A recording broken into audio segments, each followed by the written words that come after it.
Yeah, it's your boy Crypto Blood, and welcome to another double spending episode. This morning we are looking at, yes, you can see it on the thumbnail, helicopter money, and a theory that's really gaining traction amongst the Democrats and I would say really far left, the Bernie Sanders, the AOCs of the world, this modern monetary theory.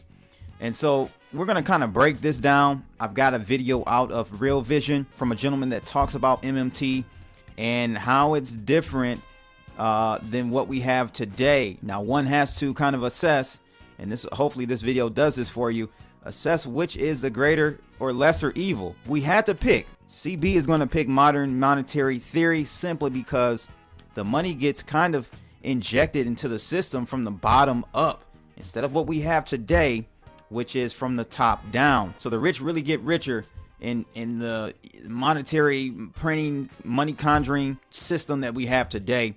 That you want to call QE 1, 2, 3, Operation Twist, all this stuff they've been doing the last 10 years since the financial crisis.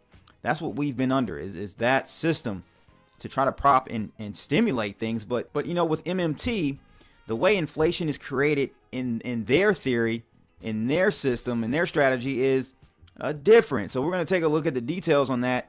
And what will happen is many think, and this guy from this Real Vision interview really thinks that that's what the pendulum is swinging toward. So we're going from the QEs, the top-down kind of economics or monetary policy, and we're swinging towards MMT, which is the bottom-up approach, as I stated before. And in this paradigm shift, which he says is going to take some time, it's not going to be overnight. It's going to allow real assets to start appreciating and outperforming these financial assets. Financial assets meaning bonds and equities and all those assets that, you know, Wall Street are primarily piled into, and your 401k as well. And after we watch this video, I have another video from CNBC that kind of accompanies this article that we're going to read through, which is ironic, man. Look, the Fed is warning against MMT. Well, I wonder why. Well, I'll tell you why. It doesn't benefit them first. That's why.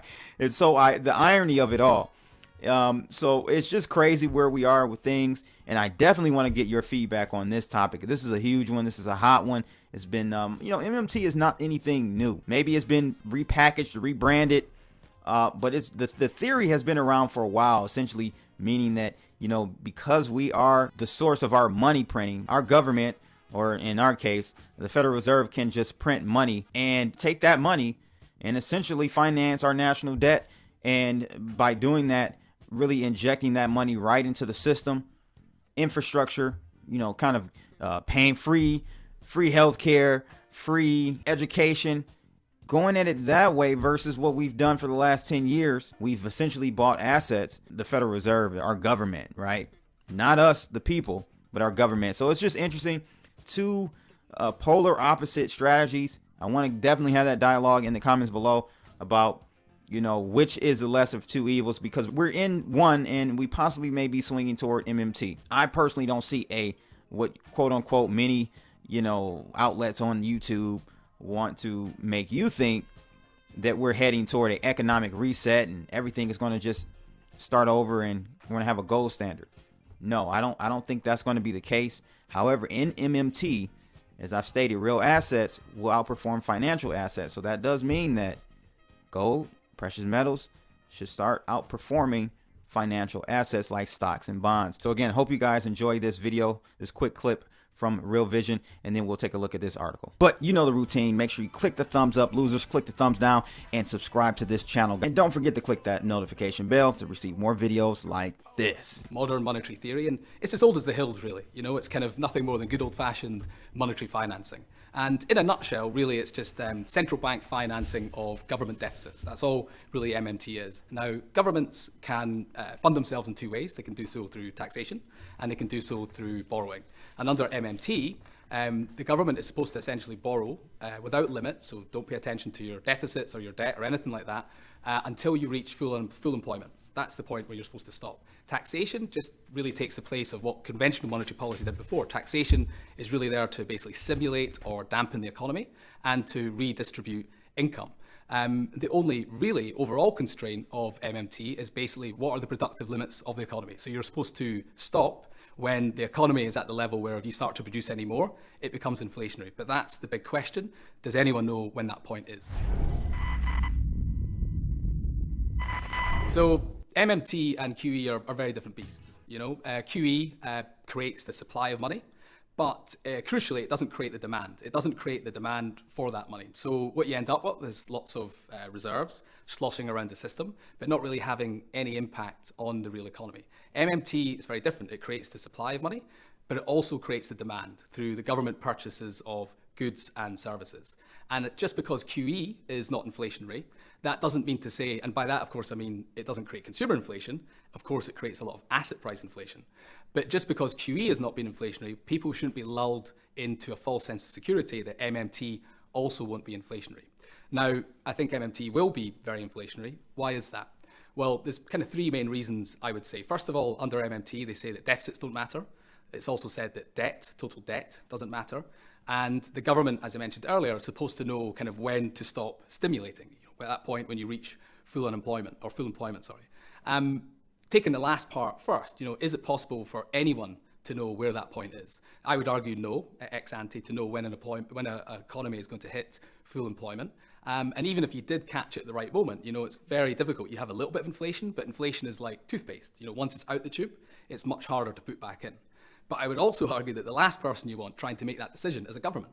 Central bank independence was all about trying to take this away from governments. Governments have an inherent inflationary bias. Their main aim is to essentially win elections. How do they win elections? They do that by buying votes. They buy votes by essentially spending money on sections of the electorate. And how do they pay for that? Well, they'd rather not tax because that might lose them votes on the other side. So they borrow. So they have this situation where they tend to borrow, seemingly without limit, and don't pay attention to the deficit. So they're inherently inflationary actors, if you like. So when it comes to gold, obviously we're seeing interesting moves today.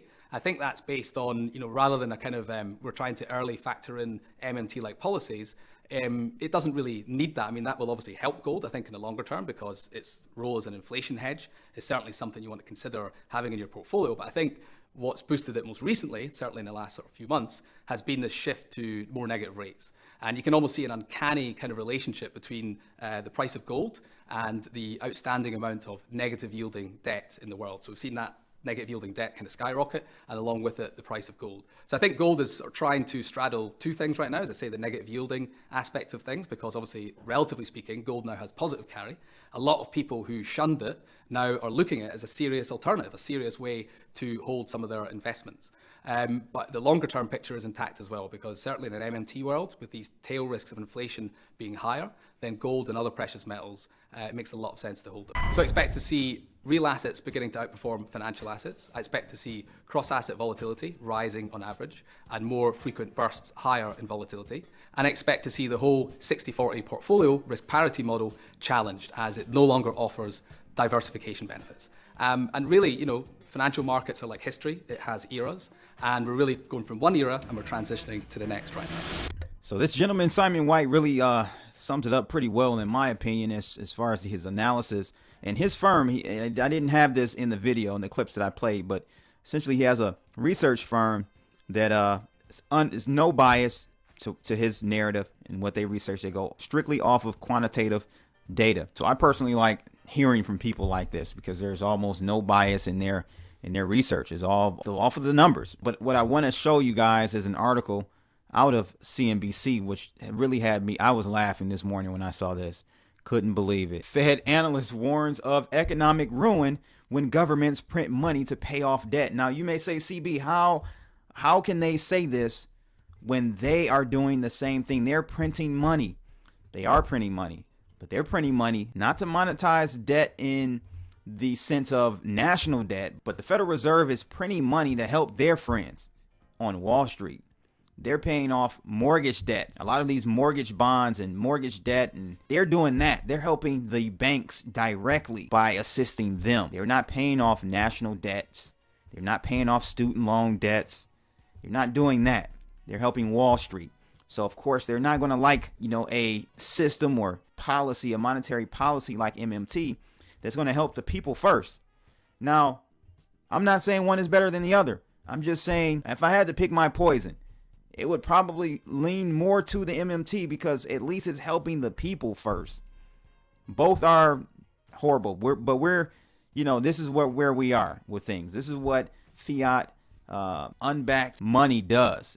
This is where it leads us. It leads us to these types of decisions that we have to pick one or the other, which is worse, which is better type of scenario. So, the St. Louis Fed economists warn in a paper of potential economic ruin if policies that advocate money printing to pay off government debts are ever adopted. The theory says government debt doesn't matter if inflation is low, and that deficit spending can be used to fuel growth and reduce inequality. And as I stated at the beginning of this video, some advocates of this, people like Senator Bernie Sanders and AOC, God, Federal Reserve, what does she know about? I'm not even going to go there, people. Federal Reserve economists warn that printing money to pay for deficit spending has been a disaster for other nations that have tried it. But they're kind of wrong. If you take a look at Japan,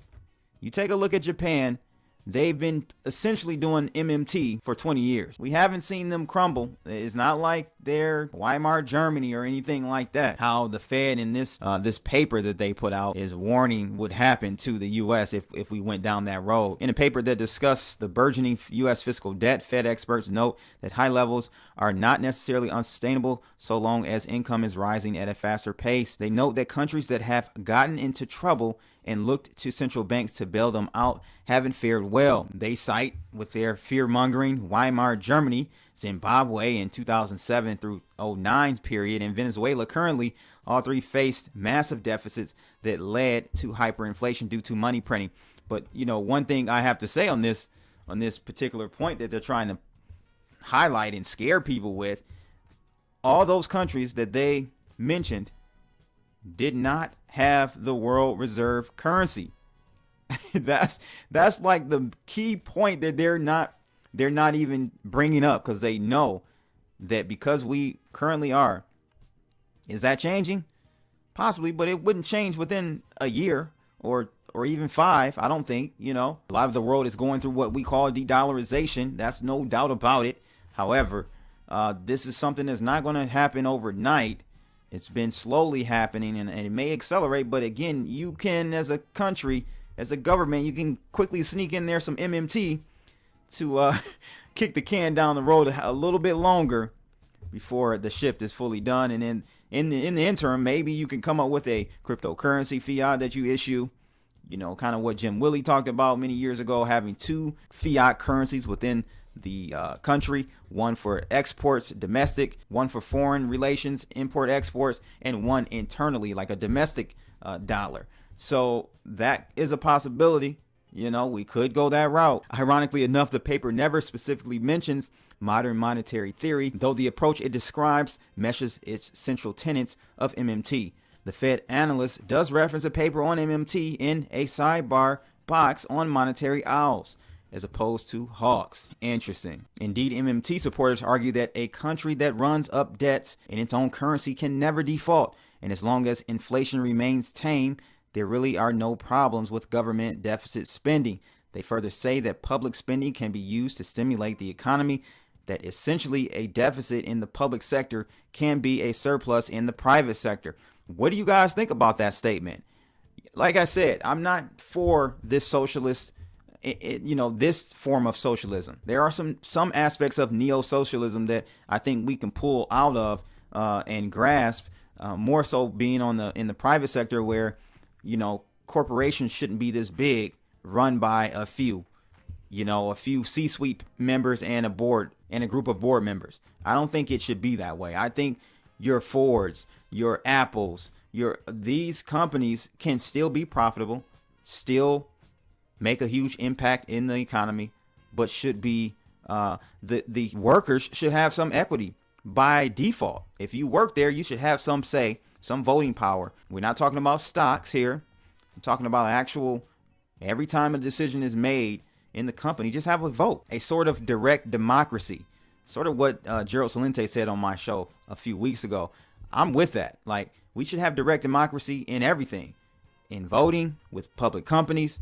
I think that's something that should be just by default.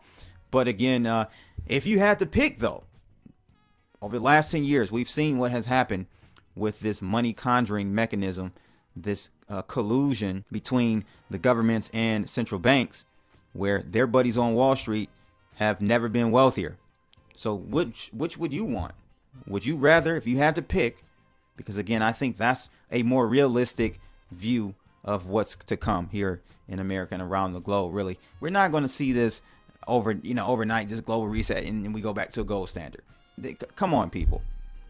We got to really think rational here. If you had to pick, and again, let me know in the comments below. Maybe I'll do a poll here in this video as well. But if you had to pick, would you pick the current monetary policy of QEs and low interest rates and NERPs and ZERPs and all this stuff that's going on right now? Or would you take a MMT type of implementation? So let me know in the comments below. I'll leave a link to the full video from Real Vision so you can check out the guy, Simon White. I thought it was a great interview. Again, make sure you guys like, share, and subscribe. Click that bell to receive more videos like this. It's your boy Crypto Blood. I'm out of here. Holla!